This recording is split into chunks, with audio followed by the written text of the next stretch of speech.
Hi and Assalamualaikum. My name is Siti Nur AINI. Today me and my friend will explain the chapter 22.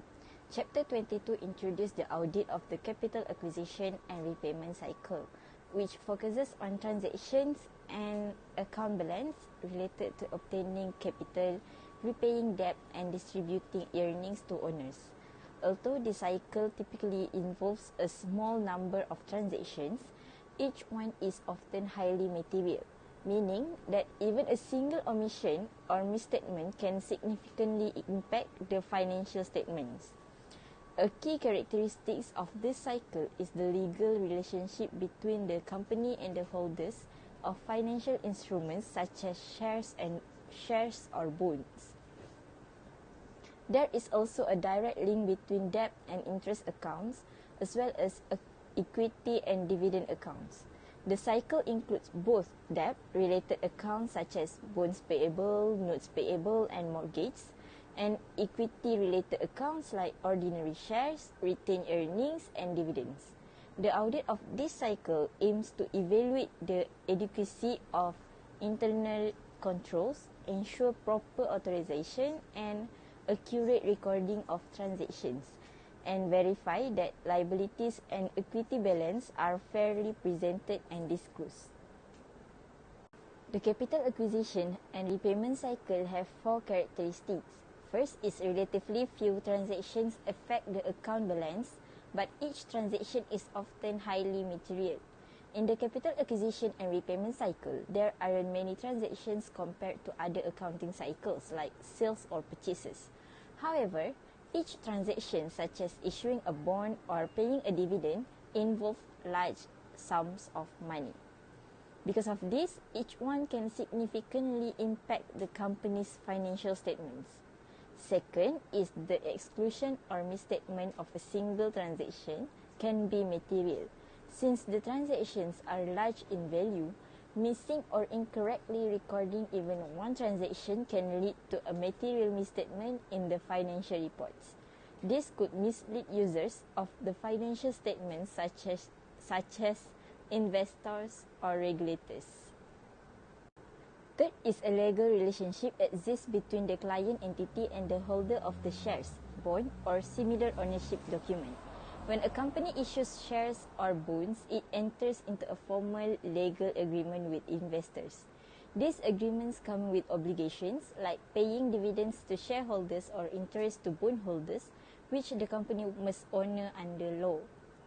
Fourth is a direct relationship exists between the interest and dividends account and debt equity.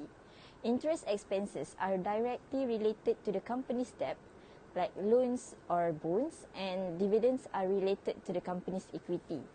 Therefore, any activity in debt or equity accounts will affect the corresponding interest or dividend accounts in the financial statements. Let's begin with the debts account. Bond payables are long-term debts issued by corporations or governments to fund large projects. These transactions are typically material and must be audited thoroughly. Auditors inspect bonds, certificates, verify issued amounts, and ensure proper interest expense is recorded. Notes payable include loans from bank or financial institution. These require auditors to confirm the loan agreements, interest rate, repayment schedule, and any outstanding balance. Contract payable are common in construction or large-scale projects. Rather than relying completely on standard payable reports, auditors must compile a complete list of contractors and ensure all liabilities are recorded. Mortgage payable represent the unpaid balance and property loans. The portion due within 12 months is treated as a current liability. Auditors examine loan statement, amortization schedule, and verify classification. Next, we move to other liabilities and adjustment. Accrued interest is the amount of interest that has accumulated but not yet been paid. This must be recalculated and matched with loan agreements to ensure accuracy. Treasury shares are shares that were either repurchased or never issued.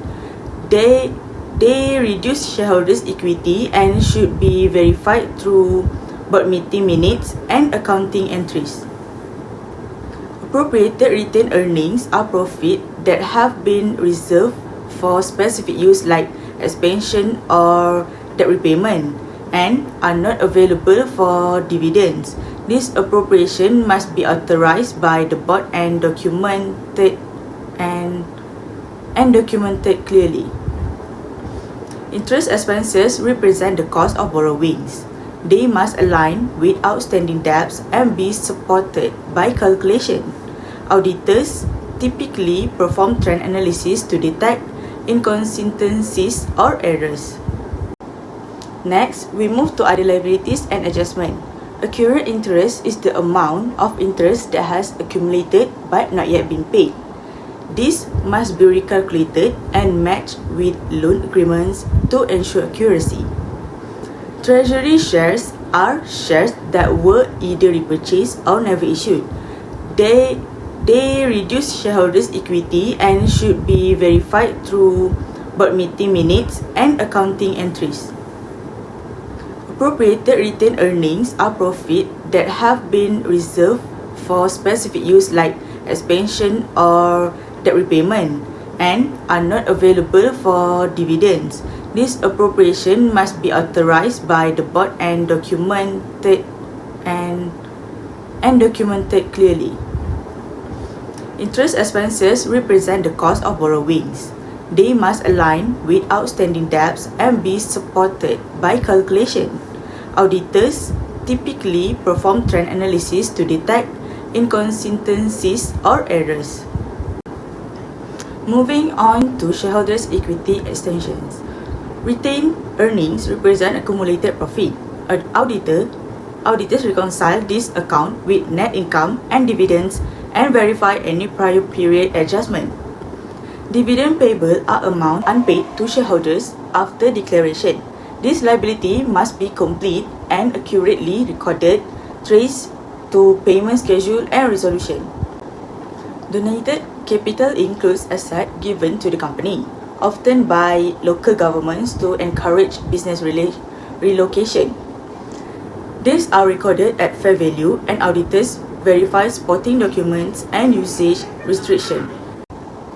Finally, we consider capital accounts in non-corporate business structures.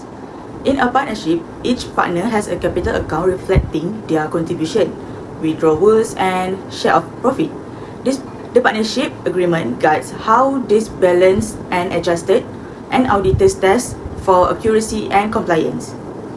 In a sole proprietorship, the capital accounts is simply tracking the owner's investment, profit, and withdrawal, while there is no legal separation between owners and business. Proper documentation and classification are still essential. Thanks to IZZAHTUL. My name is Izzah and I will explain how auditors design the test of balance for long-term liabilities, following a structured three-phase approach to ensure accuracy, compliance, and completeness. For phase 1 is about risk assessment and planning. First, identify client business risk related to long-term liabilities. For example, a company expanding through debt financing may be at risk of understating liabilities to appear financially healthier. Second, set tolerable misstatement and assess inherent risk.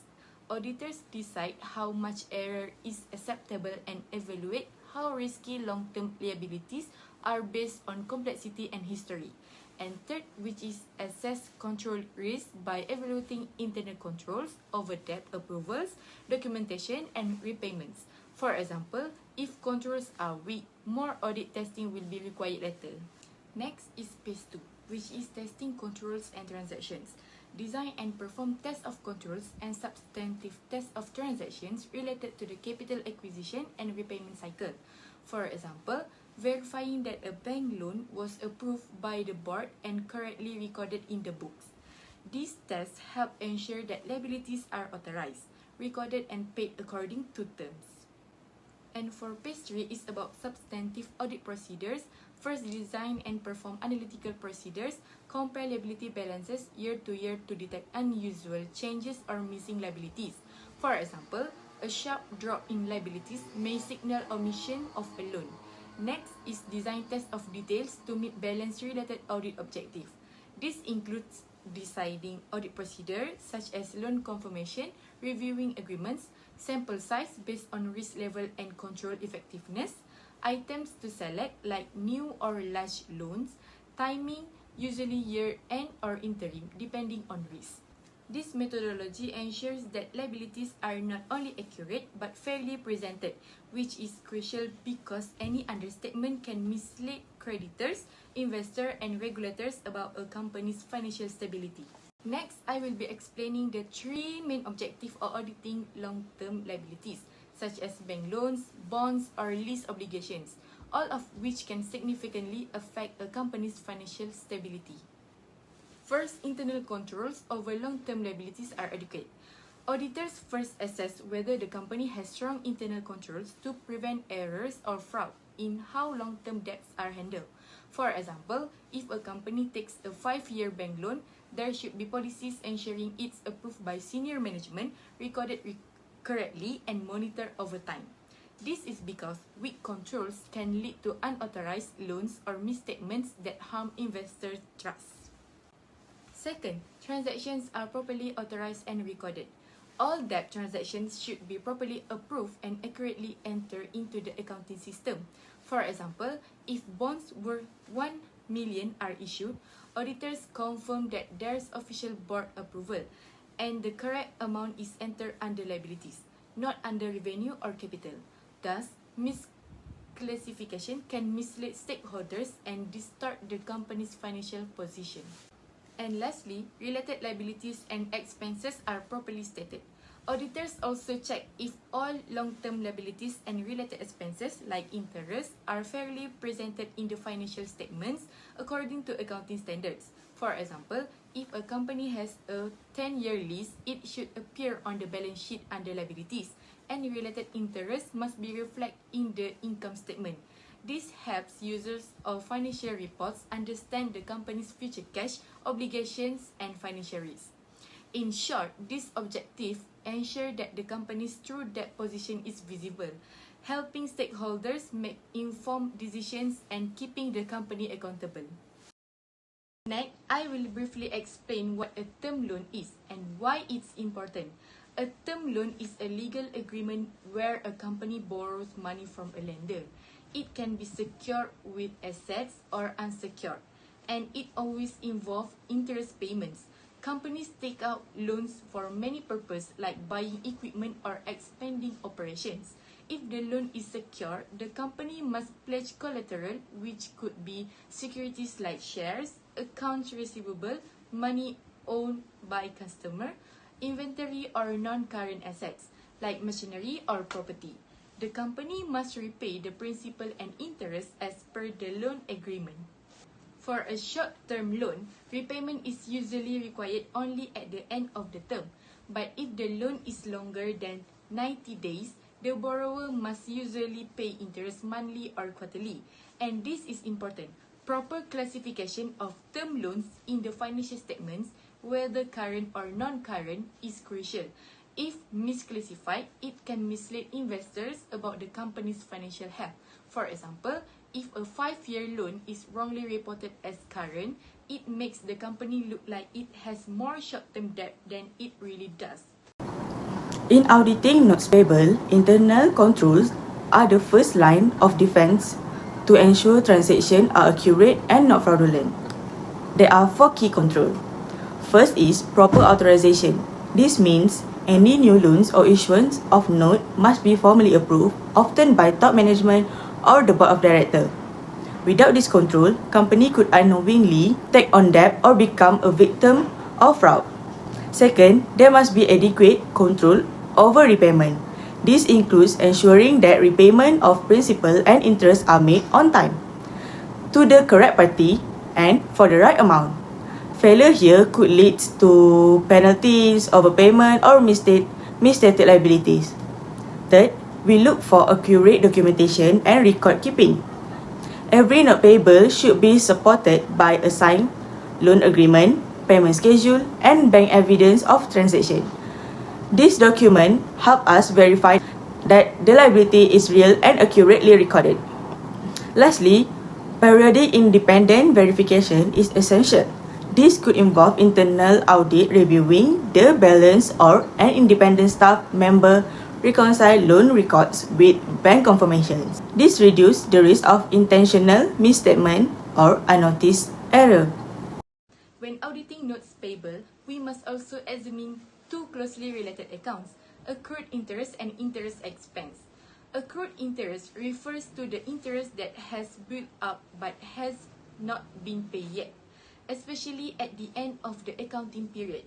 For example, if a company has a loan where interest is paid quarterly, but the audit is done at the end of the month, we must ensure the interest from the last payment date up to month end is recorded as a liability. Missing this can understate liabilities. Interest expense, on the other hand, represent the cost of borrowing and appears on the income statement. This figure should be consistent with the loan term. If a loan has a 10% annual interest rate and 100,000 was outstanding for the full year, we expect an 10,000 expense. If the recorded interest expense is far lower, it could indicate an omission or misclassification. Both these accounts help us verify the completeness and accuracy of the notes payable figure and the related expenses. This slide focuses on the audit procedures for notes payable, specifically the test of controls and substantive testing. First, auditors need to confirm that transactions are properly authorized and recorded. This means checking whether any borrowing or repayment was approved by the appropriate personnel and recorded accurately in the accounting system. For the second one, auditors must evaluate internal controls over the approval and reconciliation process. This includes reviewing how the company ensures only legitimate loans are taken and whether the loan balances are regularly reconciled with the lender statements. And third, auditors need to conduct a documentation review looking at loan agreements and repayment schedules and supporting documents. These help verify the terms of the loans and whether repayments and interest calculations are consistent with agreements. Overall, these steps help ensure completeness, accuracy, and validity of notes payable. Hello, my name is DARWISYA and I will continue the present about the analytical procedure. Analytical procedure help us identify risks or red flags during the audit by comparing figures and looking for unexpected changes. First, we compare the loan payable balance this year to last year. If there is a sudden increase or decrease, we need to understand why. For example, if last year the company had 500,000 ringgit in loans and now it's only 100,000, we must verify if repayments were made or if some loans were omitted. We also recalculate the expected interest expense. Let's say the average outstanding loan balance was 200,000 ringgit at a 6% interest rate. We would expect 1,200 in interest expense. If the recorded amount is significantly different, we may be missing interest expenses or even a portion of the loan. Lastly, we investigate unusual variances, such as a sharp drop in accrued interest without a corresponding payment. This could mean an expense was not accrued properly, which is violating the accrual basis of accounting. These analytical procedures help us detect omission, misstatement, and irregularities, supporting our audit assertion on completeness and accuracy. Thank you to Wisha. My name is Ifa and I will continue the presentation with the two major balance-related audit objectives in loan payable. Starting with completeness, this means ensuring that all existing loans are properly recorded in the financial statements. If even one loan is left out, it can understate the company's liabilities and give a misleading picture of its financial position.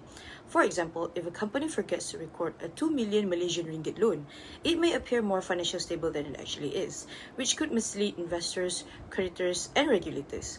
Next is accuracy. This objective ensures that loan amounts, interests, and repayment details are recorded correctly. Any errors here, like misstated balances or incorrect interest calculations, can distort the company's financial results and affect key ratios like debt to equity or profit margins. So, what happens if these objectives aren't met? It can lead to misleading financial statements, incorrect decision-making by users, and potential audit opinion modifications due to material misstatements. From an audit standpoint, failing to meet these objectives could mean we're missing critical liabilities or misstating interest expenses, which undermines the reliability of the entire audit.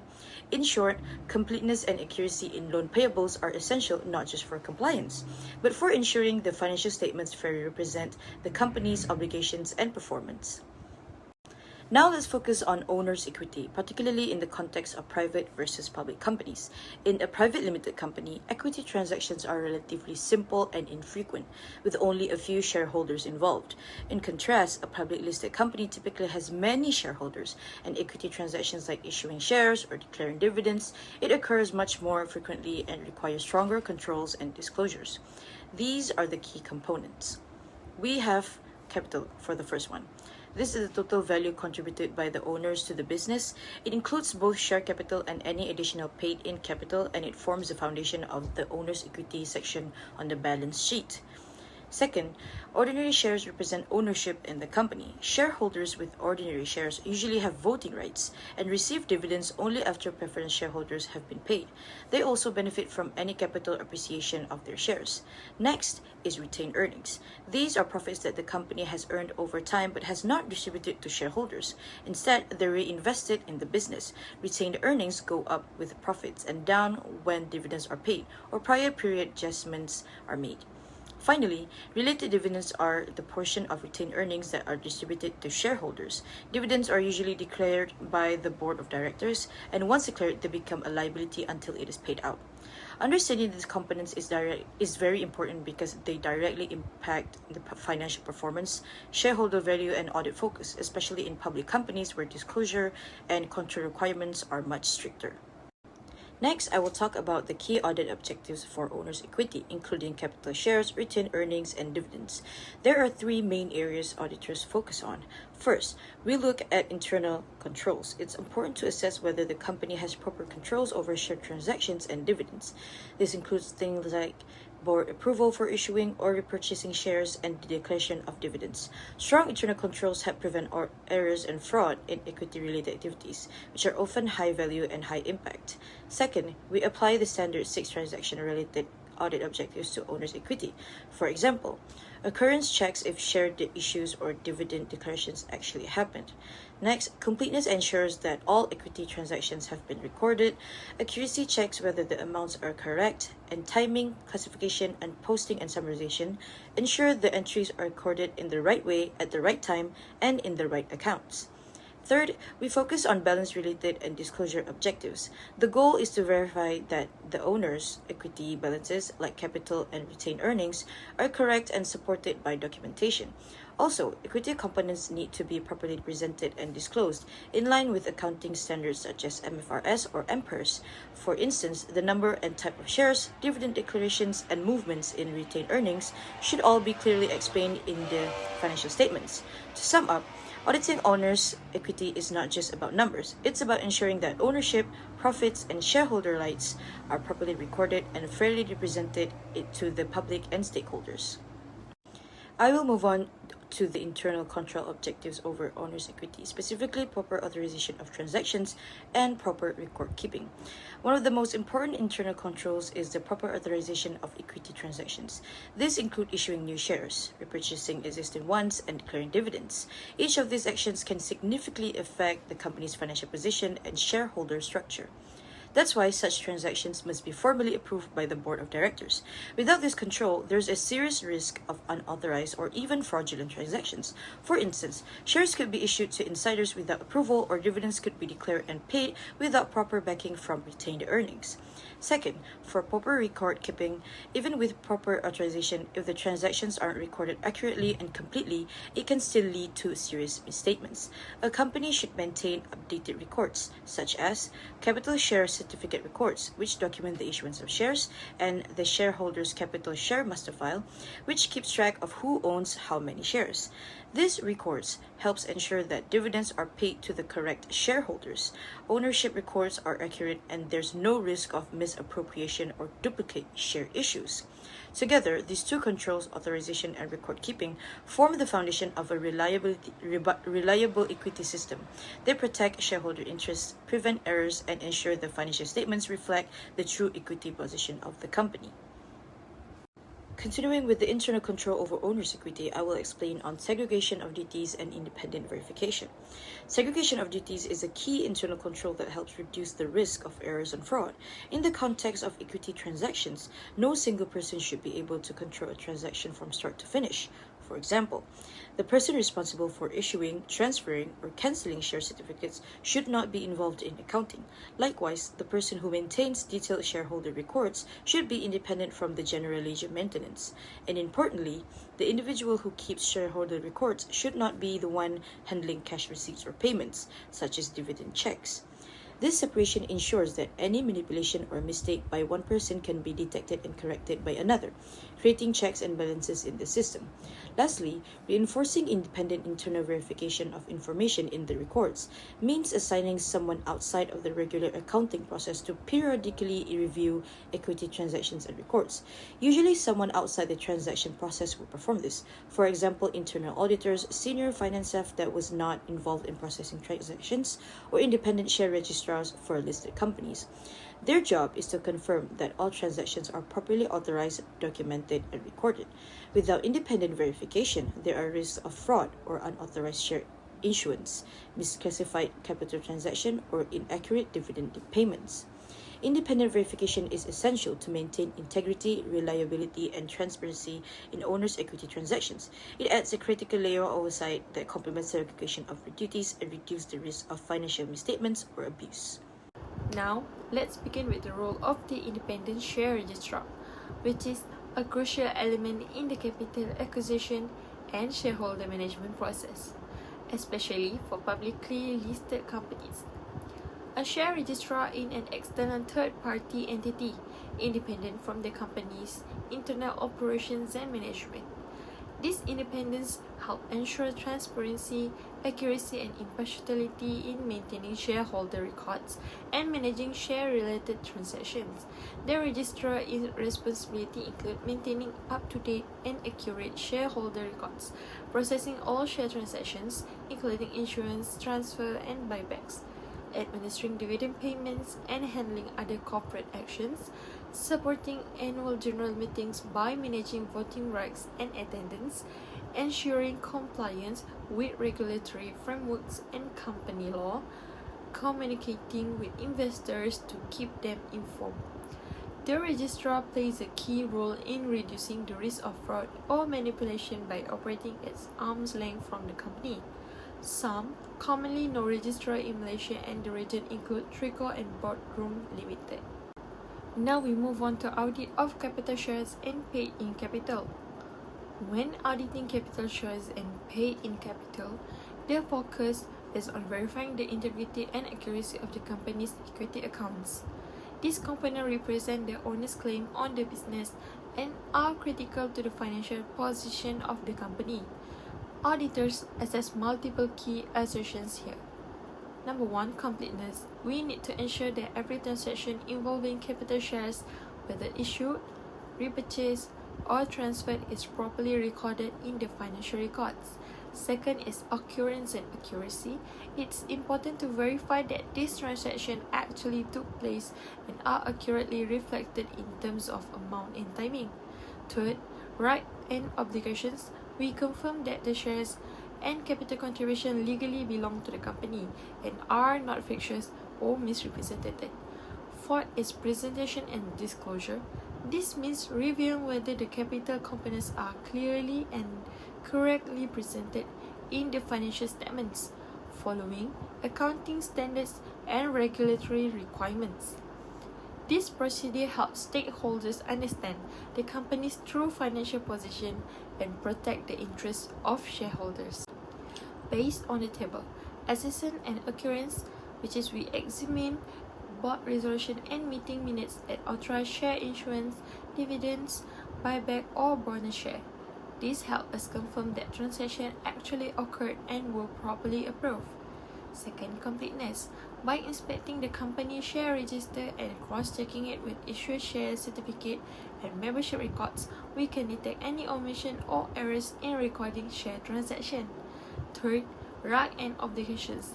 This involves reviewing incorporation documents, amendments to the company constitution, and shareholder agreements to confirm the company's legal ownership of capital. Accuracy. Here, we verify the mathematical accuracy of retained earnings and capital reserve, ensuring calculation match the source data like net income and dividend payments. Fourth, presentation and disclosure. Finally, we review the financial statements to confirm that each equity component is properly classified, labeled, and disclosed in compliance with financial reporting standard. These detailed steps help ensure that equity-related data is complete, accurate, and legally valid. Now we move on to audit of dividends.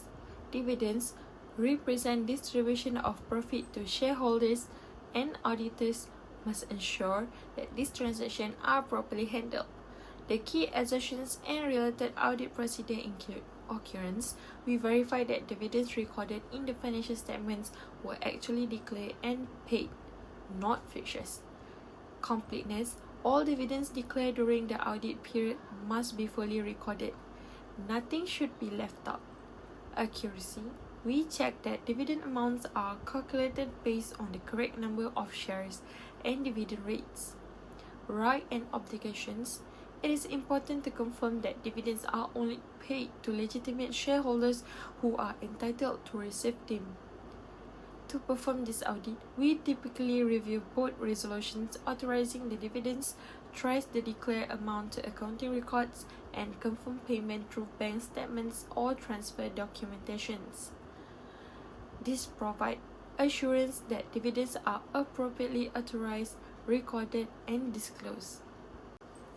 Lastly, we turn to the audit of retained earnings, a critical equity component that reflects the cumulative profits or losses retained in the business after dividend distributions. Dividend declared. This must be correctly deducted from retained earnings. Appropriation of retained earnings, where sometimes retained earnings are set aside for a specific purpose, such as expansion or debt repayment. These appropriations must be supported by board decisions and documented clearly. Net earning for the year, where the current year's net income, as reported in the income statement, must reconcile with changes in retained earning. The prior period adjustment, where this correction relate to the error or omissions in previous financial periods and should be disclosed and adjusted properly. The restatements, where any change in accounting policy or error correction that affect prior year figure must be reflected in the retained earning reconciliations. The goal is to ensure that the ending balance of retained earning in the balance sheets is accurate and fully supported by the underlying financial activity. Any misstatement here can significantly distort the company's financial health and mislead the stakeholders.